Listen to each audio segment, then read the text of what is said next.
Bonjour à toutes et à tous, bienvenue sur ce webinaire. Je suis Laurent Pignot, analyste chez Zone Bourse. Merci d'être présent pour parler de ce sujet passionnant, des enjeux technologiques et financiers qui gravitent autour du Bitcoin et plus globalement des crypto-monnaies. Mais avant de se lancer sur ces enjeux, cela exige d'abord évidemment de parler du Bitcoin et plus précisément évidemment à quoi ça sert, pourquoi c'est utile, d'où ça vient, qui s'en sert, etc. Alors d'abord une première slide pour essayer de vous montrer de quoi on parle. Le problème majeur avec les sujets crypto, c'est que aujourd'hui, pour beaucoup, c'est pour beaucoup de gens encore un sujet de niche, c'est un sujet de geek, c'est encore 4-5 personnes qui s'envoient des pièces sur Internet.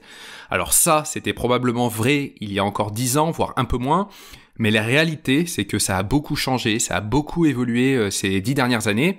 Aujourd'hui, c'est devenu un marché relativement grand, relativement majeur, important, et qui devient quasiment incontournable pour l'industrie financière. Donc, quelques chiffres pour vous situer un petit peu la taille de ce marché-là. D'abord, la capitalisation totale aujourd'hui des crypto-monnaies est de 1000 milliards de dollars. Donc si vous faites la somme de toutes les crypto-monnaies en circulation aujourd'hui, vous obtenez 1000 milliards de dollars. Donc c'est à peu près, pour vous dire, la capitalisation de Nvidia. Donc ça devient assez significatif quand même, tout en sachant que, vous le savez probablement, mais ce marché reste tout de même très volatile. Il a pu atteindre les 3000 milliards de dollars fin 2021, lors du sommet du cours du Bitcoin autour des 69 000 dollars. Il faut donc avoir en tête que aussi les deux principales crypto-monnaies, donc à savoir le Bitcoin et Ethereum, représentent à elles seules 60 à 70% de toute la valorisation du marché, sachant qu'il y a aujourd'hui plus de 20 000 crypto-monnaies en circulation actuellement. Deuxième information, c'est le nombre d'utilisateurs de crypto-monnaies dans le monde. Donc en 2023, d'après les dernières études, il y a environ 420 millions d'utilisateurs et détenteurs de crypto-monnaies. C'est-à-dire à peu près le nombre d'utilisateurs sur Internet vers la fin des années 90. Donc voilà, nous ne sommes pas sur 4-5 personnes dans un garage. D'ailleurs, on peut voir sur ce slide que jusqu'à présent, la tendance globale de l'adoption des crypto-monnaies est celle d'Internet, est similaire à celle d'Internet dans la fin des années 90. Alors évidemment, on ne peut pas préjuger de ce qu'il va se passer dans le futur, mais en tout cas, c'est une tendance qui est très intéressante à suivre. Autre information sur les Français en général, les Français aujourd'hui, d'après les dernières études réalisées par KPMG France et l'Association pour le développement des actifs numériques l'ADAN, aujourd'hui, près de 1 Français sur 10 possède des crypto-monnaies. C'est donc une progression de 18% du nombre de détenteurs par rapport à 2021, où 8% des Français déclaraient en posséder en 2021 contre 10% en 2022. Donc c'est loin d'être un marché qui reste marginal et c'est une des raisons pour lesquelles aujourd'hui la plupart des grosses entreprises financières et institutions publiques s'intéressent à ce sujet parce qu'il est devenu non négligeable et on peut quasiment ne plus passer à côté aujourd'hui.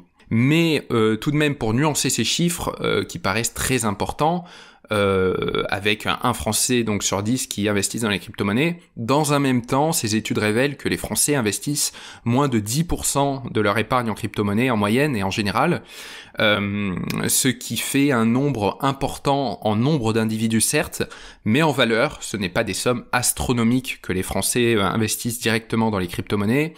D'ailleurs, la plupart investissent un peu comme au casino, en espérant donc de valoriser leur capital très rapidement sans savoir exactement quels sont les sous-jacents technologiques de chaque crypto-monnaie.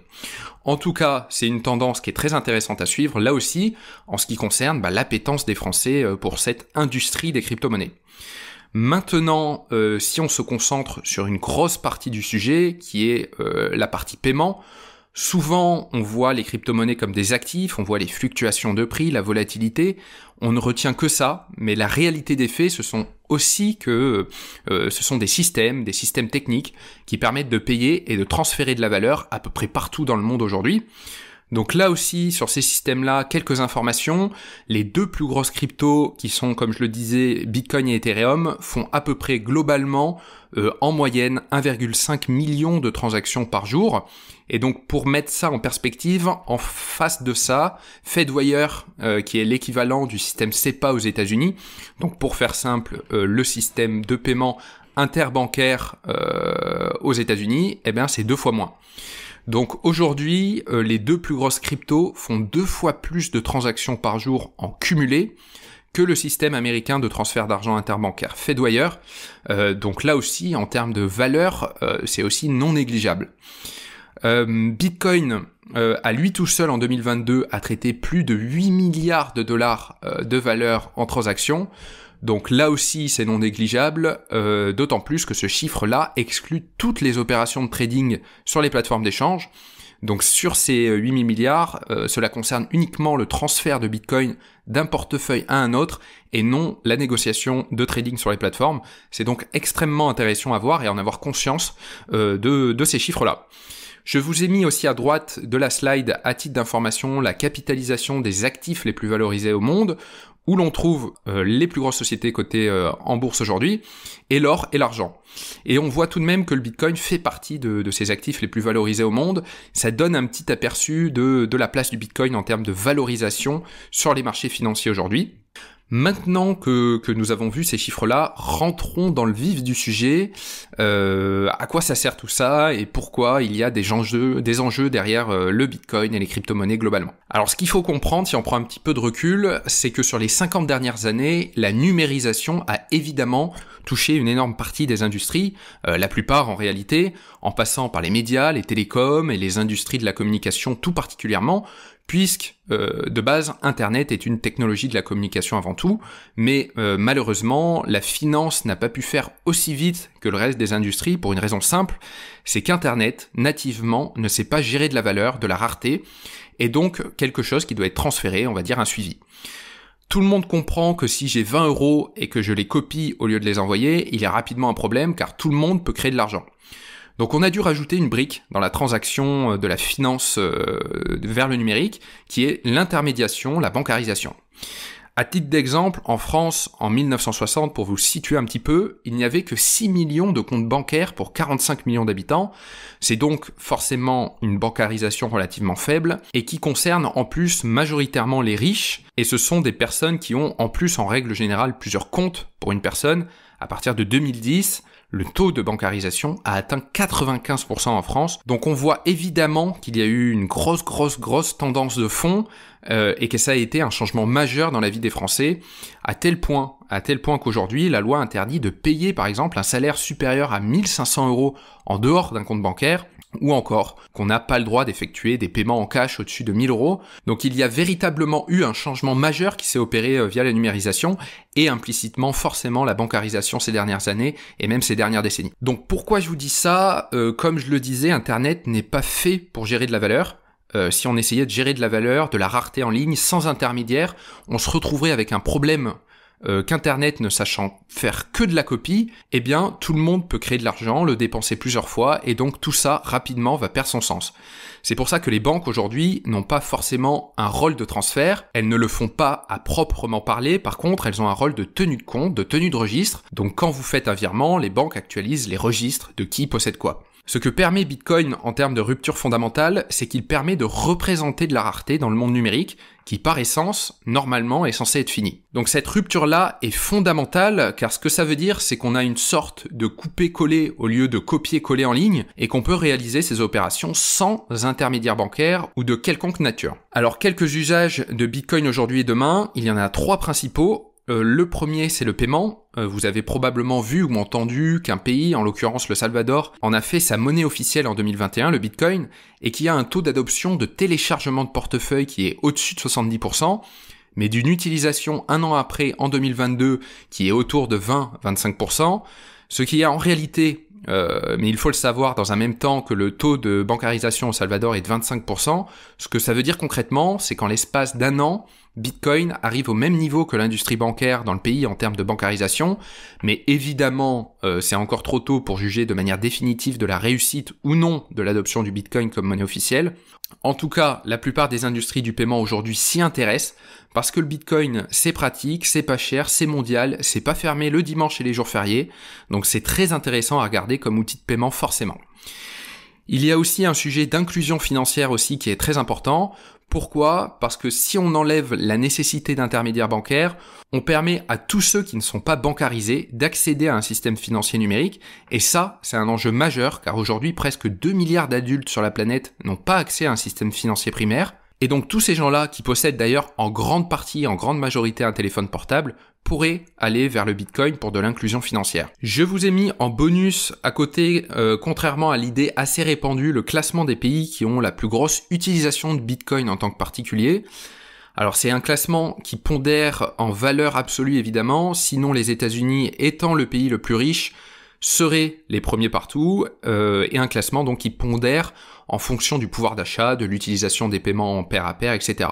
Et dans ce classement, là on voit que les premiers pays, ce n'est absolument pas l'OCDE. Pourquoi ? Tout simplement parce que dans l'OCDE, on est bancarisé, les monnaies qui y circulent fonctionnent bien, et Bitcoin, il vient en ajout d'un système existant, ce qui n'est forcément pas le cas au Vietnam, en Inde, au Pakistan, en Ukraine, etc., où globalement le système bancaire ou la monnaie, ou les deux, sont parfois défaillants, et Bitcoin finalement offre une alternative et une vraie rupture fondamentale dans ces pays.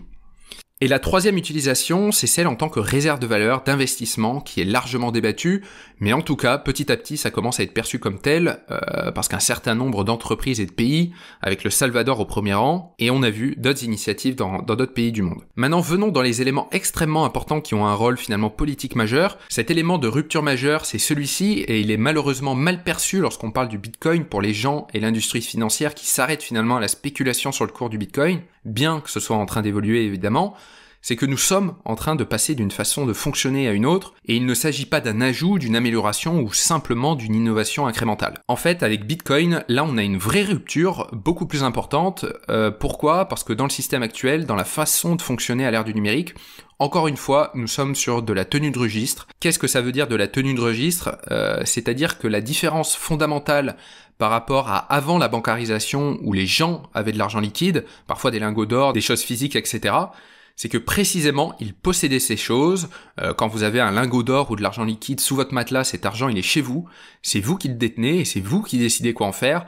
Et le passage à la bancarisation a fait que l'ensemble de cet argent, alors aujourd'hui évidemment il reste du cash, mais c'est très très marginal, c'est quelques pourcents sur la masse monétaire totale, tout cela est passé d'un actif, une possession qui est la vôtre, à de la dette. Quand vous avez de l'argent dans une banque, dans un compte bancaire, c'est une créance que la banque vous fait, et évidemment, vous prenez le risque de défaut de la banque et de la censure de la banque si jamais vous ne respectez pas telle ou telle procédure, ou comme dans certains pays comme au Liban, où des banques se mettent à fermer les comptes bancaires, en tout cas à les rendre inaccessibles. Donc ça, c'est vraiment fondamental à comprendre comme mécanisme de système financier, c'est qu'aujourd'hui, vous ne possédez rien dans le monde numérique, globalement tout est dette et intermédiaire, et les intermédiaires garantissent des états de compte. Donc globalement, les clients, ce qu'ils font, c'est qu'ils demandent des autorisations, des accès, ils se loginent dans un compte, mais globalement ne possèdent rien.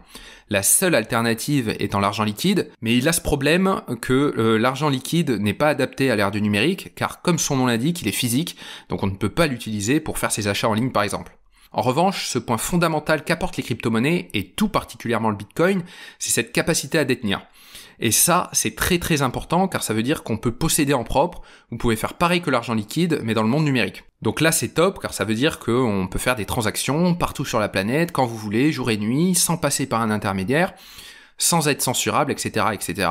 Donc des avantages qui sont tout de même relativement importants à l'ère du numérique. Alors ça ne veut pas dire que tous les intermédiaires vont tous disparaître, de la même façon qu'Internet a permis de s'affranchir théoriquement des boîtes mail, car tout le monde peut héberger son serveur SMTP chez soi, mais la réalité c'est que la plupart des gens préfèrent passer par un intermédiaire, donc ça ne remet pas en cause fondamentalement que les intermédiaires existent. Par contre, le fait d'offrir cette alternative de la possession propre est une vraie rupture. Une autre innovation très importante dans la sphère crypto, évidemment, ce sont les stablecoins, qui peut être considérés comme une extension des monnaies fiduciaires dans le monde crypto. Alors, qu'est-ce qu'un stablecoin ? En règle générale, c'est la représentation crypto d'une monnaie fiduciaire. Comment on fait ça? Pareil, la façon la plus simple de le faire est de bloquer de l'argent dans un compte bancaire et qu'un intermédiaire émette un jeton cryptographique qui représente en permanence l'équivalent en monnaie fiduciaire. Donc par exemple, un USD coin représente $1, un USDT représente $1, etc. Alors pourquoi est-ce qu'on fait ça? Parce qu'en fait, on va pouvoir bénéficier du meilleur des deux mondes, donc de bénéficier de la stabilité d'une monnaie fiduciaire, le dollar par exemple, mais le faire dans le monde crypto avec la détention en propre, avec des frais très bas, avec une non-fermeture le dimanche et le week-end. On peut faire des virements en moins de 3 jours ouvrés. C'est possible, le tout sur une infrastructure ouverte. Donc ça a plein d'avantages qui font aujourd'hui que les plus grands corporates et institutions financières, leur plus gros intérêt sur le sujet crypto, au-delà des NFT et de la gestion d'actifs, évidemment, c'est le sujet des stablecoins. Car faire un virement de 500 000, 1 million, 10 millions d'euros à l'international un samedi soir à 23h30, ça prend 5 secondes et ça coûte 5 euros. Donc normalement, tout directeur financier qui est un peu curieux doit avoir les sourcils qui se lèvent, car l'alternative traditionnelle, en règle générale, est beaucoup plus coûteuse et beaucoup plus longue. Donc ça, c'est l'avantage des stablecoins et c'est un marché qui est en pleine expansion. Aujourd'hui, on est à peu près à 130 milliards de dollars de capitalisation, si vous faites la somme de tous les stablecoins en circulation aujourd'hui, avec comme problème majeur quand même que 99% de ces stablecoins sont des représentations du dollar américain. Pourquoi? Pour plein de raisons. Évidemment pour le dynamisme, l'innovation, que le dollar reste la monnaie de réserve mondiale, mais aussi pour des raisons réglementaires. Ce qui est dommage, évidemment, c'est dommageable pour la diversification des possibilités de stablecoins existants, notamment avec leur monnaie fiduciaire sous-jacente, bien que le cadre européen pour les crypto-monnaies, donc MiCA pour Market in Crypto Asset, devrait faire potentiellement évoluer les choses en Europe et pourquoi pas donner plus de poids et lancer un dynamisme autour du stablecoin euro, mais pour l'instant rien n'est joué. Alors les avantages majeurs des stablecoins, donc je vous en ai parlé, mais pour que vous visualisiez mieux et que vous les ayez en tête, vous les avez sur cette slide. Alors ils sont très nombreux, les frais de transaction sont très faibles, c'est l'ordre de quelques centimes à quelques euros en fonction du montant. La programmabilité est très importante car dans l'écosystème crypto, on a la capacité de construire des contrats intelligents, des services financiers complexes, de prêts, d'emprunts, etc., tout en éliminant les risques de contrepartie. On peut aussi utiliser ces jetons pour plusieurs utilités, que ce soit du collatéral et des paiements internationaux, etc. On a un actif donc qui se veut stable, des virements internationaux en quelques secondes. On est aussi sur des liquidités importantes. Je le disais, donc 130 milliards de dollars de capitalisation pour les stablecoins en cumulé, ce qui permet évidemment du coup d'avoir des tarifs intéressants lorsqu'on fait des échanges d'un actif à un autre. Donc au final, on a vu que le Bitcoin offre une alternative au système financier actuel, que son marché grossit indéniablement, que de plus en plus d'acteurs de la finance s'y intéressent pour les technologies qu'il propose. Mais il y a aussi d'un côté les stablecoins qui sont une porte d'entrée formidable pour les opérateurs du marché, qui fait le lien finalement entre le système financier bancaire actuel et le monde des crypto-monnaies. Cela soulève évidemment d'autres enjeux, des enjeux autour de la souveraineté monétaire évidemment, et pousse les banquiers centraux à agir. D'ailleurs, vous en avez certainement entendu parler, les monnaies numériques de banque centrale, les MNBC, qui sont en fait une sorte de crypto-monnaies privées, qui sont sur les rails dans plein de pays, avec notamment la Chine, qui est en tête de course avec son e-yuan, mais on a aussi le e-euro, on n'y échappe pas nous aussi, pour lequel nous aurons plus d'informations en fin d'année. Mais rapidement sur ce sujet des monnaies numériques de banque centrale, pour avoir un petit peu d'éléments de compréhension, il faut savoir qu'avant 2019, quasiment personne n'avait entendu parler de monnaie numérique de banque centrale. C'est à partir de la publication en 2019 du projet Libra de Meta, qui consistait en fait à créer et distribuer une monnaie numérique appelée Diem, avant qu'elle soit abandonnée. C'est à partir de là que les mentions autour de ce sujet ont explosé. Il faut dire que lorsqu'un géant de la tech envisage de proposer une monnaie virtuelle à plus de 3,5 milliards d'utilisateurs qui sont actifs sur au moins une plateforme de Meta en 2022, c'est logique qu'une levée de bouclier des autorités se fasse dans ce contexte, et donc le développement de ce type d'initiative privée et numérique a forcément inquiété les gouvernements qui y voyaient finalement un risque de perte de contrôle sur la monnaie et de leur capacité à protéger les données des citoyens. Une telle initiative menée par un mastodonte de la commercialisation des données personnelles comme Meta en 2019 a forcément inévitablement accéléré le processus de réflexion quant à la mise en place d'une monnaie numérique de banque centrale, une MNBC, dans certaines régions du monde. Et depuis, de nombreux pays ont avancé sur ce sujet. Alors si on essaie tout de même de définir ce qu'est une monnaie numérique de banque centrale, aujourd'hui, il faut dire qu'il n'est pas facile de dire ce que c'est concrètement et précisément qu'une monnaie numérique de banque centrale. Typiquement, à une conférence à Paris intitulée « Les opportunités et les défis de la tokenisation de la finance, quel rôle pour les banques centrales ?», qui a eu lieu à Paris en septembre 2022 et qui réunissait d'ailleurs des pointures de la finance traditionnelle mondiale, eh bien pas grand monde finalement n'était d'accord sur une définition commune. À titre d'exemple, pour la Banque de France, une MNBC est en quelque sorte une amélioration du système SWIFT actuel, donc une optimisation du système bancaire pour faire simple. En revanche, pour la Banque Centrale Européenne, une MNBC est destinée à servir directement les particuliers. En revanche, dans l'option de la BCE, si les flux de la MNBC européenne est direct entre le citoyen lambda comme vous et moi et le portefeuille de la BCE, se pose la question du court-circuitage avec les banques commerciales, puisqu'elles jouent le rôle aujourd'hui d'intermédiaire. Autrement dit, globalement, il reste du travail pour que les pays s'accordent sur l'utilité et finalement de l'application concrète d'une MNBC. Et cela commence évidemment par avoir la même définition. Si nous devions tout de même poser les premières briques d'une définition, nous pourrions au moins dire que les MNBC sont une forme de monnaie numérique qui sont émises par des banques centrales et les autorités monétaires des pays. Ce qui est intéressant de savoir dans les faits, c'est que des études de recherche estiment que les banques centrales des pays du G7 dépensent en général plus de 50 milliards de dollars par an pour compenser et régler des titres. Et cela est principalement dû aux ressources nécessaires, notamment pour transférer les actifs et rapprocher les comptes. Car effectivement, aujourd'hui, les systèmes de paiement transfrontaliers nécessitent des mouvements d'actifs et de données de transactions sensibles via plusieurs banques correspondantes, ce qui expose les particuliers et les institutions à des risques opérationnels et de règlement. Et en fait, ces MNBC pourraient réduire ces coûts. Donc si nous partons du postulat que la MNBC est basée sur la technologie blockchain et qu'elle surmonte certaines vulnérabilités du cadre actuel de la Banque centrale, notamment en simplifiant le système de paiement et en faisant un registre d'actifs et une chambre de compensation décentralisée à grande échelle, alors nous pouvons décomposer cette définition de MNBC en 3 caractéristiques. Tout d'abord, évidemment, les MNBC sont des actifs numériques qui sont comptabilisés dans un registre numérique qui peut être distribué, donc public ou non, donc privé, et qui agit comme la seule source de données fiables. Par ailleurs, les MNBC représentent des créances sur la banque centrale, tout comme les billets de banque. Et enfin, l'offre de monnaie numérique de banque centrale est entièrement contrôlée et déterminée par la banque centrale. Et puis, pour finir, on peut distinguer tout de même 2 catégories de MNBC. La MNBC de détail, de retail. Celle-ci est utilisée pour les paiements entre les particuliers et les entreprises, comme des billets de banque numérique.